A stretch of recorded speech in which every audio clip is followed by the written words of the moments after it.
что-то наподобие трагедии 21 века. В Новом Южном Уэльсе в Австралии женщина приготовилась опробовать новое устройство виртуальной реальности. Ну, та штука, в которой ничего не видно и надо махать руками, как ненормально. Хотя женщина сбежала в виртуальный мир, за углом ее подстерегала реальность.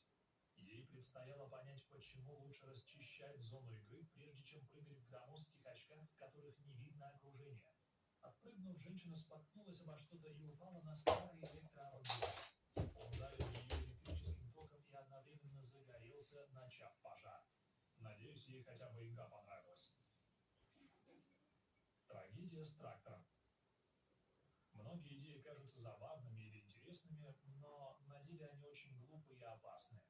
Например, катание с горы внутри большой шины трактора. Понимаете, ведь, что я имею в виду? Свойства